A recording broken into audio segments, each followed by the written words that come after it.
throughout the program. And inshallah, we're going to be safe for everyone. Second one, following up on the notes we had with the Sheikh Razavian about the homes between the namaz, the two namaz we had. And Hajj Kazim mentioned to me that they had permission from 8 of the Maraja that you can pay your homes for this masjid. Again, you have to make sure your Maraja accept that.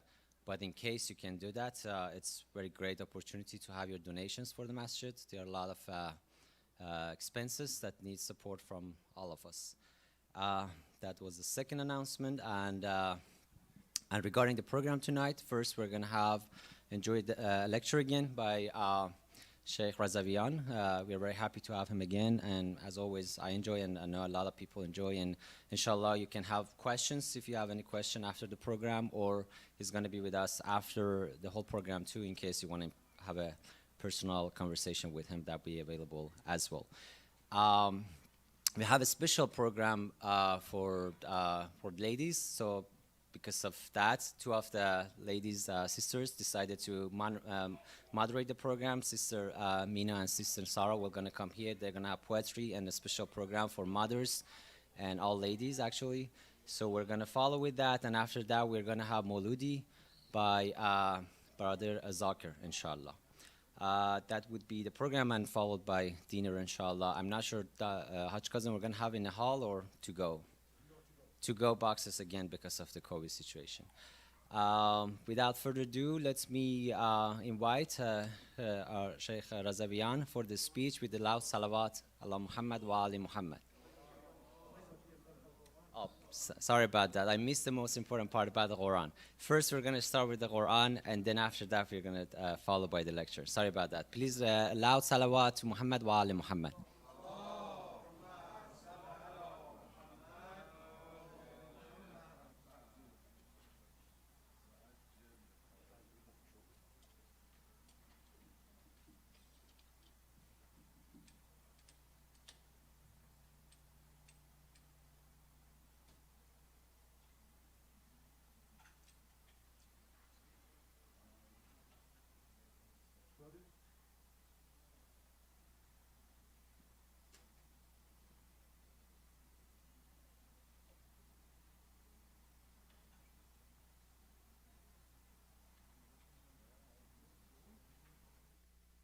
علیکم و رحمت الله. من با اجازهتون صفحه 77 سورة النساء رو قرائت میکنم. اجماعاً صلوات عنایت بفرمایید.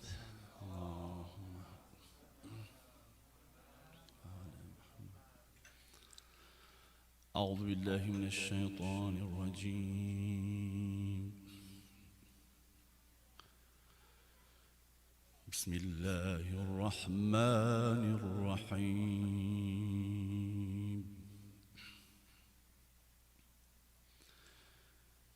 يا أيها الناس اتقوا ربكم الذي خلقكم من نفس واحدة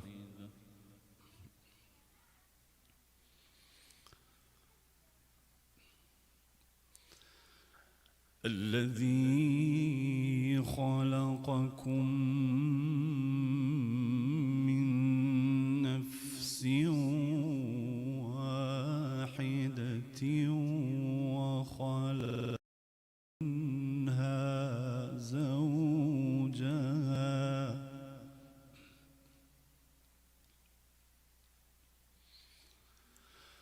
وخلق منها زوجها وبث منهما رجالا كثيرا ونساء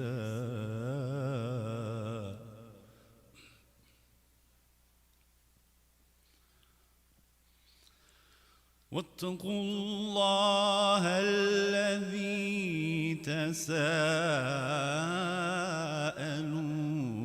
به والأرحام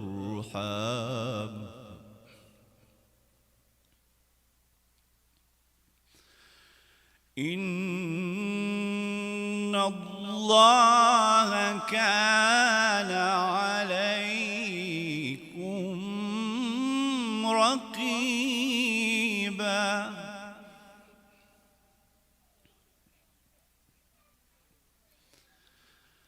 وآتوا اليتامى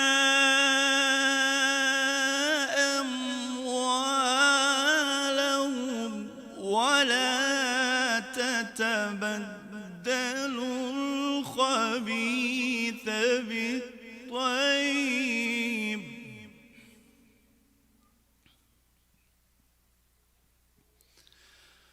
ولا تأكلوا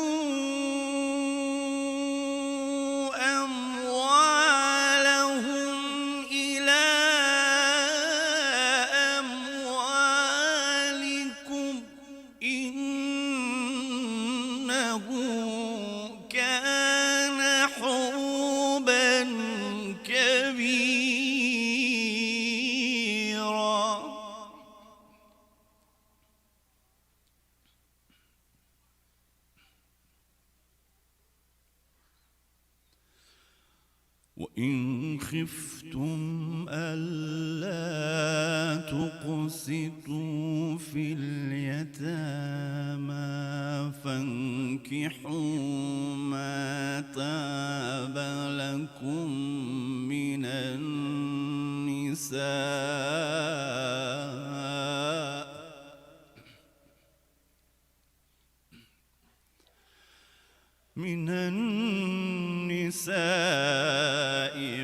مثنى وثلاث ورباع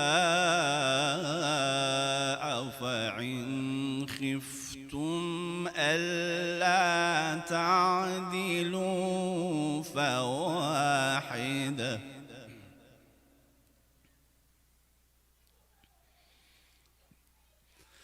فإن خفتم ألا تعدلوا فواحدة أو ما ملكت أيمانكم ذلك أدنى ألا تعولوا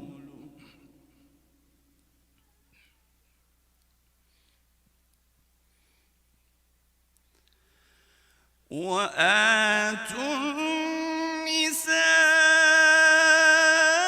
النساء صدقاتهن نحلة فإن طبن لكم عن شيء منه نفسا فكلوه هنيئا مريئا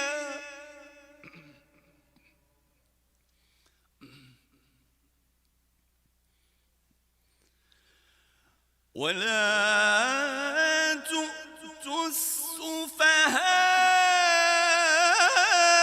السفهاء أموالكم التي جعل الله لكم قياما وارزقوهم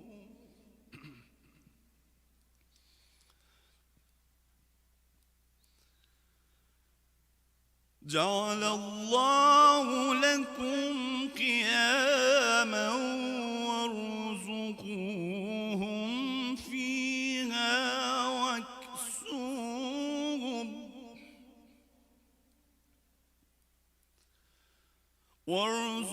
وارزقوهم فيها واكسوهم وقولوا لهم قولا معروفا صدق الله العلي العظيم. اللهم صل على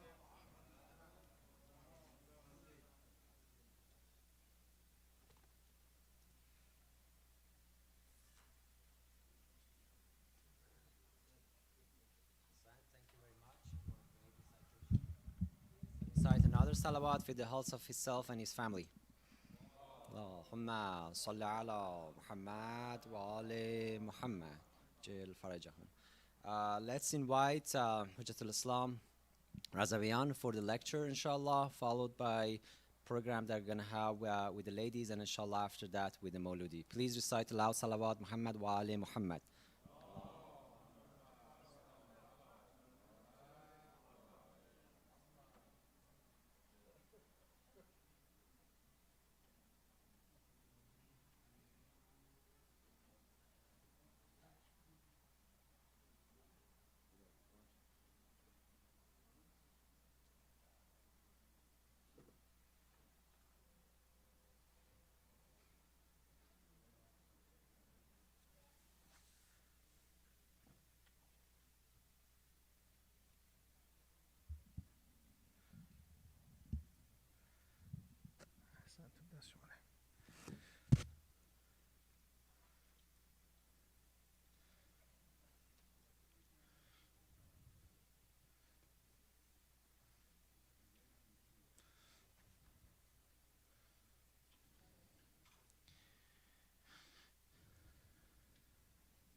أعوذ بالله من الشيطان الرجيم بسم الله الرحمن الرحيم الحمد لله رب العالمين والصلاة والسلام على أشرف الأنبياء والمرسلين سيدنا ومولانا أبي القاسم المصطفى محمد اللهم صل على وعلى أهل بيته الطيبين الطاهرين ولعنة الله على أعدائهم إلى يوم الدين. I congratulate everyone for the wiladat of the birth anniversary of Lady Fatima Zahra alayhi salam, and especially the sisters, because it is the Women's Day. It is the day that we also celebrate when we celebrate the most perfect of women. We also celebrate in general and recognize the position of ladies in Islam, and especially we congratulate all the sisters, especially our mothers, inshallah. And I sincerely send all of you my congratulations. And it is, alhamdulillah, a blessing to be here and to be here together and be able to celebrate such an important occasion. As we know, there are many things to get from Lady Fatima Zahra alayhi salam. And we know that she is very benevolent and she is very kind. She would think of her neighbors first before even her own family. Al-jar thumma ad-dar. So I'm sure that every one of you, I wish every one of you, all those hawa'ij and all those du'as that you want answered, that tonight you will get it, inshallah. You will get a nice Eidi from Fatima Zahra alayhi salam and from Rasulullah sallallahu alayhi wa sallam, her father, inshallah. Let's recite salawat ala Muhammad wa ali Muhammad wa jafarju.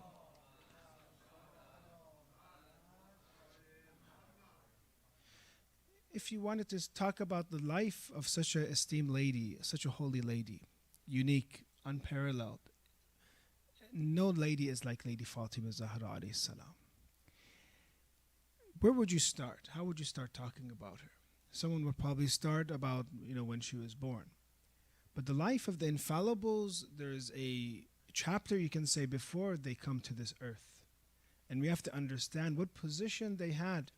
As we read in this ziyarat, she was tested by Allah before she was created. She was tested by Allah before she was created, and Allah saw that she is sabir. Allah saw that she is patient, and then brought her to this world. So you see in the ziyarat that we have about her, that Ahlul Bayt alayhi salam were Nur and Anwar. The family of the Prophet was Khalaqakumullah Anwaran. They were Nur and light. فَجَعَلَكُمْ بِعَرْشِهِ مُهْتَقِينَ. They were around the throne of God.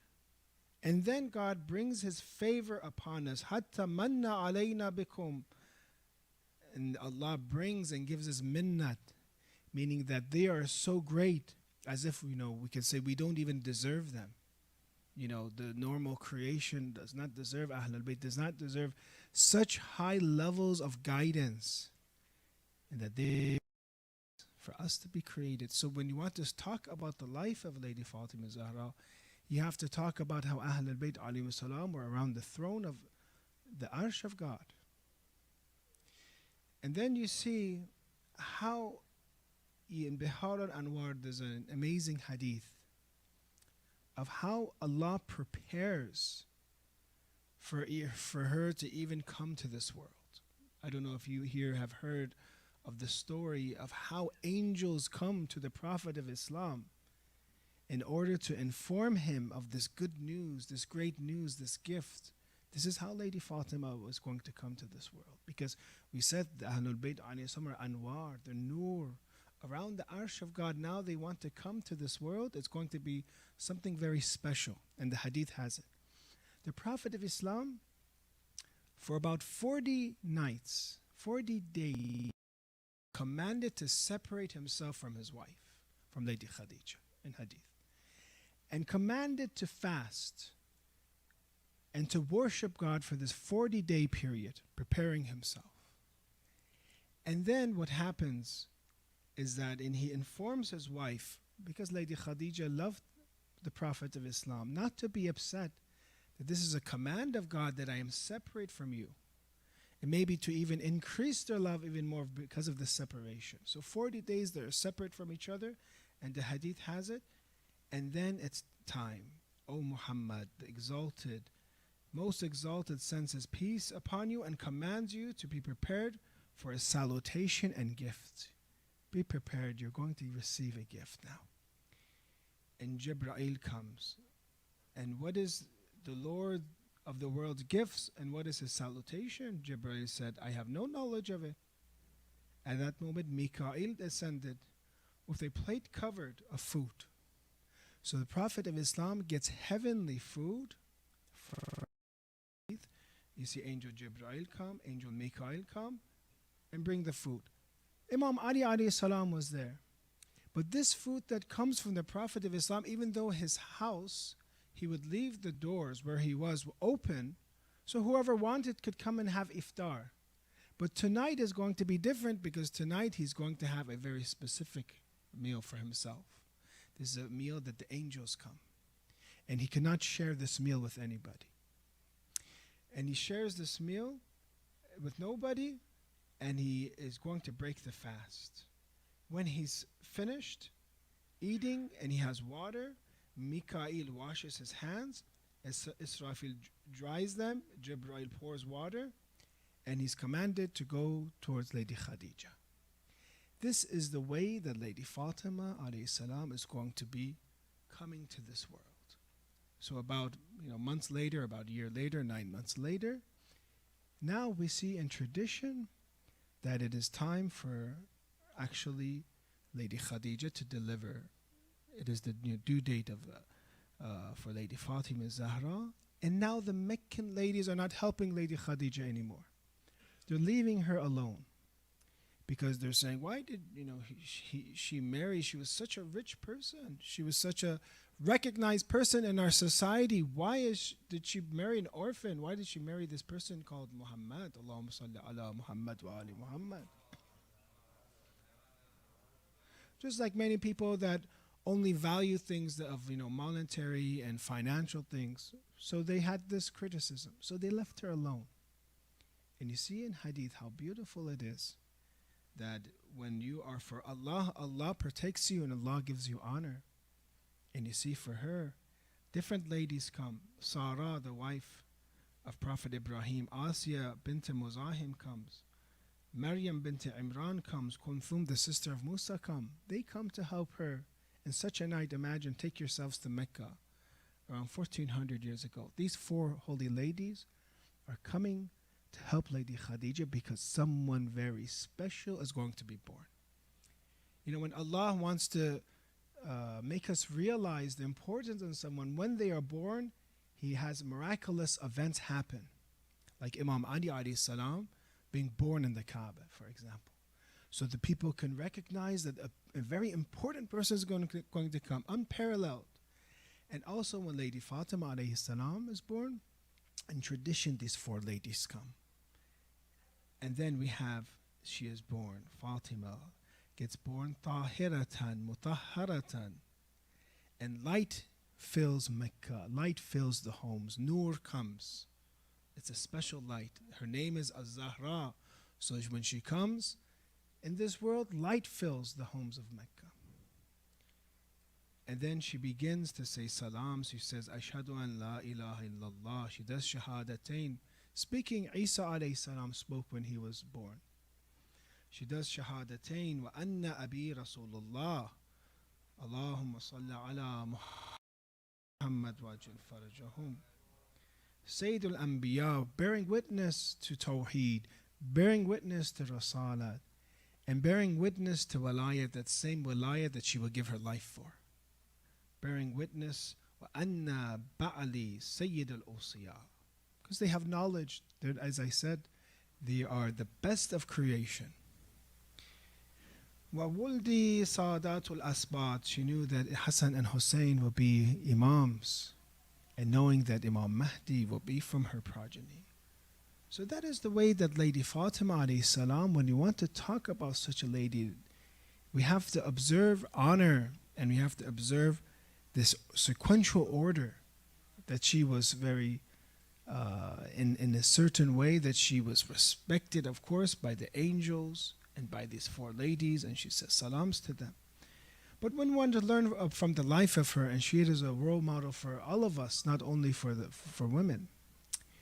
You look at some of her statements that she has, and tonight we're going to expound upon, two statements that she had, the beautiful khutbah that she had.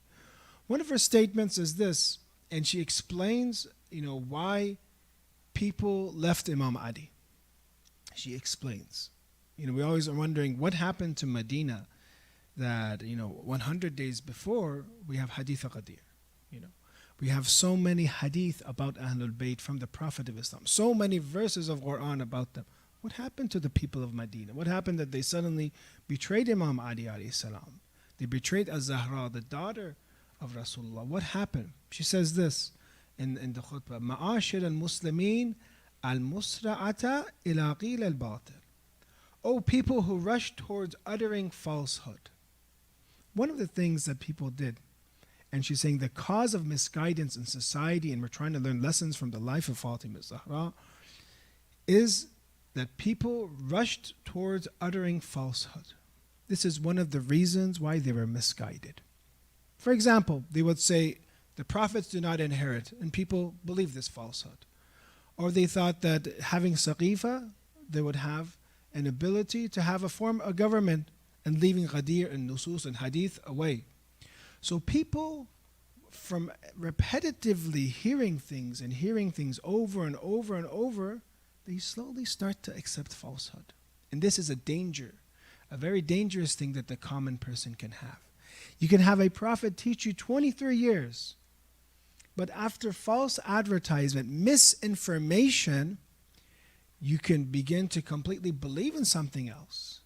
Because we're talking about the masses, the regular people of Medina, people that would see Rasulullah, see Ahlul Bayt with their own eyes, that they were misinformed. They rushed towards qil al-batil. They didn't have the ability, the intellectual ability to be able to decipher between right and wrong. And that is a dangerous thing.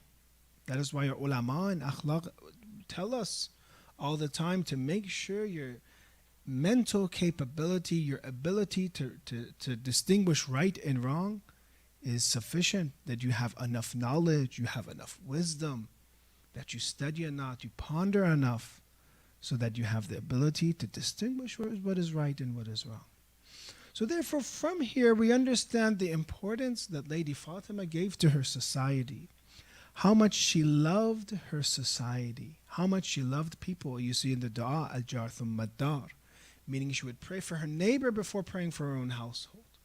And we're going to give more examples from the life of Fatima Zahra, that a true Muslim is one that cares about their society. A true Muslim is not one that just worships and renews their recitation of all of Mafatih al-Janan, but forgets about people, forgets about their guidance, forgets about what to do.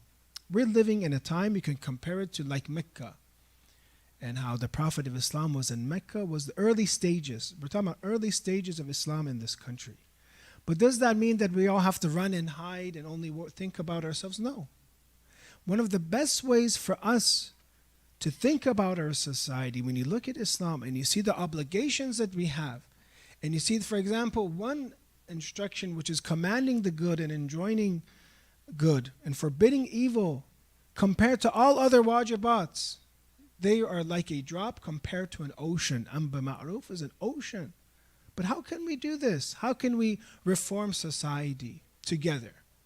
That is the answer. Through the center, through programs that we have, we make our community strong. When you make your community strong, you have a strong base. You have places that your children come, they get educated. You have places, schools that your children become and retain their religion. Then you can grow. If you do not have these bases, these sanctuaries, places where people can save themselves, then you will notice in second generation, third generation, there will be no more Islam in the U.S. So for us, we have to think as Muslims, we have to think ahead. You have to care about your society. She gave her life for her society. She gave her life for Walayat of Ali because the people were not accepting it. She could have stayed at home and prayed and done worship and done sadaqah and fasted. But we understand from this that Islam, as spiritual it is, as intellectual it is also social. And that you have to be able to, when you come to social obligations, fulfill them as well. Shaykh Mutahari gives examples of this. People that are not balanced. And that is one of the problems we have. People, they worship so much, they read so much, but when they stay quiet. When it comes to wrong, they stay quiet. Why is this so? One of the reasons is sometimes it's very challenging for us to reform society, to go against mainstream. Sometimes it's very difficult to speak out. We're ready to do everything. You tell me I'll do 2 more rakats of prayer, 4 rakats, I'll do 100 rakats. Don't make me speak to someone, don't make me speak or present this in class. Don't make me, if I see wrong, don't allow me, to go against them. It's hard for me. And it's obvious. Sometimes we're afraid to go against, the norms of society. But this is our obligation. But I said the easy way to do this is to do this together. You see, for example, Hussein Day, days that we march for Islam, it's so much easier when you're collectively coming out in society together in masses, and you're remembering, causing people to remember and to know who Imam Hussein alayhi salam is, compared to me one day just walking in the street and saying Ya Hussein alone in the street. It wouldn't be effective. It would be much scarier for me, for example. So therefore, a lot of times we get this power that we have together in jama'at, and that is how Islam is. You pray together, you have programs together, you visit each other, and you have unity. You build a very strong bond. So much so that even says sometimes, the hadith says that your wallets are linked together. That you want to spend money, it's as if it doesn't matter. I don't have now, I take from my brother's money. He doesn't have enough. One of our ulama came to our school once and he says, does that mean that you said this hadith, that means that we can stick our hand in your pockets whenever you want? He said, yes, you can, but you're not going to find anything in this pocket. You won't find anything in it. So this is the unity that you're talking about, that the hadith says if you're not willing to share each other's wealth, to support each other, then how are you willing to shed blood, for example? So this is the obligations that we have, and Shaykh Mutahari talks about this. Like a person that is not a person that focuses on one aspect of Islam. It's as if they focus just, for example, on their nose, on their eyes, and it looks like a cartoon at the end. They have big ears. Because Islam, all of it has been meant to be able to practice fully. And that is how Ahlul Bayt alayhi salam lived life. They were the best worshippers, they were the best fathers, mothers, and also they were the best neighbors, and also they were the best champions for civil rights, to help people, to gain and give rights back to the mustad'afin and those that were weak. Because eventually we're on the mustad'afin, they will inherit the earth. the Imams that are mustadaf. Al-Maghdiya ala al-fi'l al-qabih al-khasir. And the second thing that causes we want to learn hikmah and wisdom from Lady Fatima Zahra. We want to become like her. It's nice to celebrate and we remember her and cry for her during her celebrations. But what is more important is becoming Fatimi. Is having that courage to be Fatimi and becoming followers, true followers of Fatima Zahra alayhi salam. And people of Mecca, of Medina, are indifferent to disgraceful and losing actions. Al-Mughdiya, they turned their head when they saw disgrace. And this was disgrace. Do you see Ali alayhi salam, tied up and dragged in the streets? The people of Medina looked the other way. Fatima Zahra is giving one of the most important speeches in history of mankind. The daughter of Rasulullah, after her father passes away, and the people of Mecca do not rise to come to her support.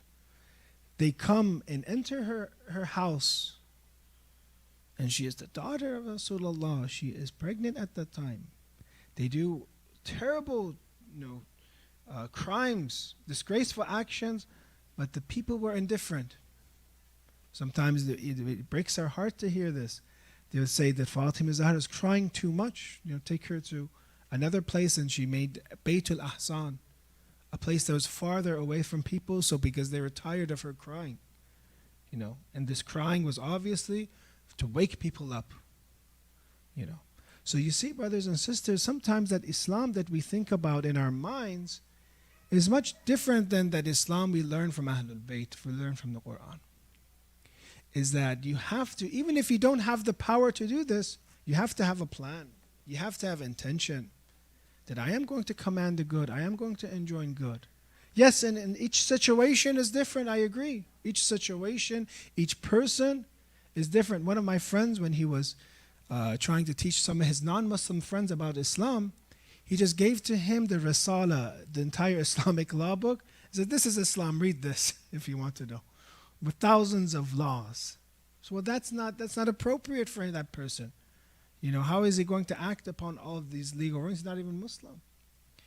So you have to find with wisdom and strategy the best way, but you have to, as people that have, wherever you are, it doesn't matter if you're in a Muslim country or non-Muslim, can a person be indifferent to their society? Can a person not care and just sit at their homes all the time and see? Imagine if we were in Medina, at that time, what would we do? So we're learning from Fatima Zahra how to be a true Muslim, how to be a complete Muslim. And we said, like Shaykh Mutahari said, you want all aspects, your nose to be balanced, your ears to be balanced, your eyes, all to be in scale. Not to have, and focus on one aspect of religion.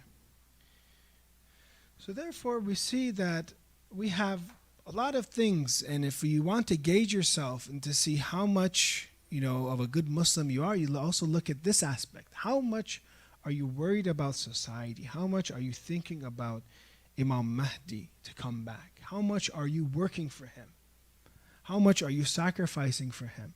A lot of times we say Imam Mahdi, Abbas Saleh, Hujjat ibn al-Hasan come back. But we ask ourselves, what are we doing during his occultation? How are we reforming society? Didn't Allah preserve Imam Mahdi and put him in occultation to protect him? Didn't Allah do this because society was not ready? Then how come we are not preparing society for his arrival? Isn't this the number one duty we have in our lives? So therefore, from the life of Sayyidah Fatima, you see, as much as she was a caring mother, she cared and fed people, we're going to give examples, but she was very careful about her society and cared about her society. She wanted them to be educated, she wanted them to grow, she wanted them to have completion of religion. When you look at some of the hadith and you see how strong a person should be, a Muslim should be very strong. And again, we said in Jama'at, a lot of times our children gain more, self-confidence. Look at this hadith from Imam Baqir alayhi salam. To Jabir Ju'fi, one of the narrators that has thousands of hadith, many of the secrets of Ahlul Bayt, Jabir Yazid Ju'fi had. وَأَعْلَمْ بِأَنَّكَ لَا تَكُونَ لَنَا وَلِيًّا حَتَّى لَوْ اجْتَمَعَ عَلَيْكَ أَهْلُ مِصْرِكَ وَقَالُوا إِنَّكَ رَجُلٌ سُوءٌ لَمْ يَحْزُنْكَ ذَلِكَ. You will not be, no, in this hadith, Imam Baqir tells Jabir, Jofi, you will not be from our wilayat, you will not be a wali from us until you reach this stage of Iman. Until all people of your city, if they gather together and they say you are a bad person, that you will not be upset. Imagine everyone in your city, in your town, comes and says, this person is a bad person. This person is an evil person. But you know my actions is according to Quran, your own actions are Quran and Sunnah. You will not be upset. That is the strength that we had ulama in history that were like this. The entire world were against them. They would say, these are not superpowers. Allah is the only superpower. They would not be upset or have grief, when people are against them. Because when you realize that your life is for God and is by Quran and Sunnah, then therefore there's no reason for you to be upset.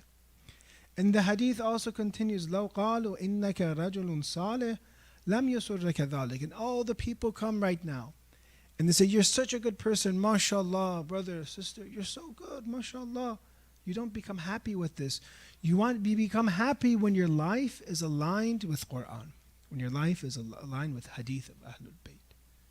So therefore these hadith are encouraging us that we should be an influencer of a society. Not that we should be influenced. Either you're going to influence others, and you see a lot of times when you have friends, you see, am I being influenced by them more, or am I promoting? Some people, they ask, is it okay to have friends that are sometimes not religious so much, even non-Muslim, is it okay? And the answer is this: look at who's influencing who. If you are influencing them more and guiding them more, then that's a very good relationship. You're helping them. But if every day you're hanging out with them and you're thinking more of the dunya, you're thinking more of how they're thinking, you're separating yourself more from your pious friends, from the center, then no, that is not a good relationship to have.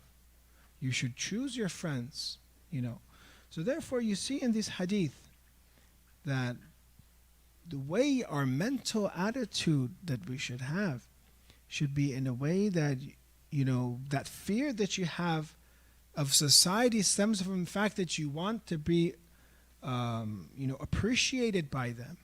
You want to be accepted by them. But if the hadith tells you, do not look at society, do not look at people, what is important is Allah. That is what is important. When Sayyidah Fatima, you look at her life, she chose Allah's satisfaction over people's satisfaction.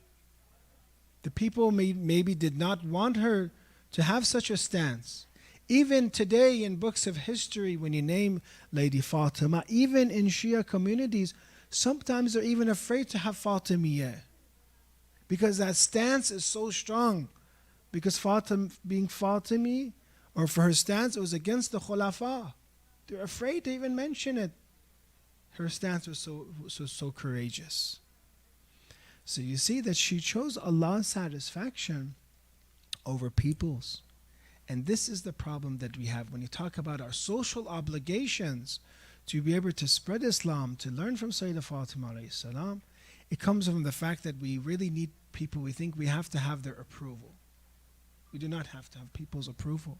If you think like this, then you're always going to do whatever the status quo does. You're always going to do and normalize whatever society is doing. They might be doing big sins. Do you want to normalize those? No. Your reference should always be the Quran and the Hadith of the Imams. So this gives us courage that, from then on, that we're going to care about society. We want to change society, even if we can't. At least you have that intention. And that intention that you have, you will be rewarded with that attention. In the hereafter, Allah will say, okay, he couldn't change society, but he wanted to. He couldn't, be a supporter of Imam Mahdi. His life was too short, but he was willing, he was trying so hard to get society ready and prepared for Imam Mahdi. So in the hereafter, I'll give him the reward as a companion of Imam Mahdi. Or we have in Hadith, Allah will resurrect some and they'll bring them from the grave, and they will also do raj'at. They will come from the grave, if we have in du'a'at, with their swords in their hands, their lances, and they will prepare to help Imam Mahdi, even if death separates them. Read du'a'at. This says this. So therefore you see that the life of Sayyida Fatima alayhi salam is a life that teaches us not to be indifferent with what society is doing. And we have to, every one of us, think of the best solution. What comes to my mind is to work collectively, come to the center, have this place as your base. You cannot thrive here spiritually, you cannot thrive here intellectually if you're separate from the masjid. You know, in many of our countries that we came from, you see that the masjid is so close that every night they're at the masjid praying together. Every day they're at the masjid praying. If they work, they work at a place where it's close to the masjid dhuhr and asr. If it's close, maghrib and isha.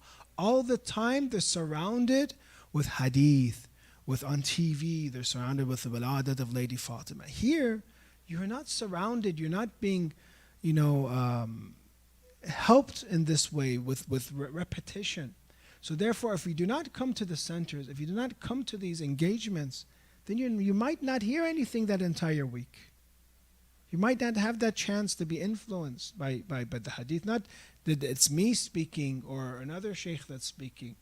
It's because these hadith have nur in it. This majlis, this nur that each and every one of you have is anwar, is light. I'm sure that the angels, they appreciate the fact that you're coming here to celebrate the most beloved person that was created, one of the best people that was created. So therefore, they're happy. This is a majlis of angels. This is a majlis that I'm sure that you brothers and sisters, you sincerely enjoy. So therefore, when you come to these masjids, these centers, your light, your heart, just like when you go to ziyarat of Ahlul Bayt, you feel a good feeling afterwards. You feel very charged. You feel good. If you don't have this, it's going to become, that light is going to become dim and dim, especially where we live. So the best way to learn, we can say, from Sayyida Fatima alayhi salam is look at her social stance that she had and the way she said that people were indifferent. This is why they were against Imam Ali. They were indifferent, they accepted misinformation and they were indifferent. They closed their eyes, they turned their faces away to qabih actions, to ugly actions. And hopefully we can learn from her to be able to influence society in a way, to promote justice, to promote walayat of Ahlul Bayt, promote Islam, inshallah, in our countries, inshallah. We ask Allah to guide us, inshallah, and with the nur of Fatima, and for us to love her more and more and more every day, inshallah. We ask Allah sincerely to get the shafa'at of Lady Fatima. We ask Allah for ourselves to learn and be examples like Lady Fatima, the hijab of Lady Fatima, the ifaf of Lady Fatima, the haya of Lady Fatima, the caring and kindness of Lady Fatima alayhi salam, and most importantly, the courage of Lady Fatima alayhi salam that we need so much. May Allah make all of you of the Fatimiyin, inshallah, those that receive the intercession of Lady Fatima. May Allah expedite the return of Imam Mahdi, the great-grandson of Lady Fatima alayhi salam. Make all of us one day see the beautiful governance of Imam Mahdi, inshallah. Allahumma salli ala Muhammad wa ali Muhammad wa ajal farajahu. For all the deceased from your family members, your loved ones, let's recite Fatiha after a Qul huwa Allahu ahad, after a salawat, inshallah. Allahumma salli ala Muhammad wa ali Muhammad wa ajal.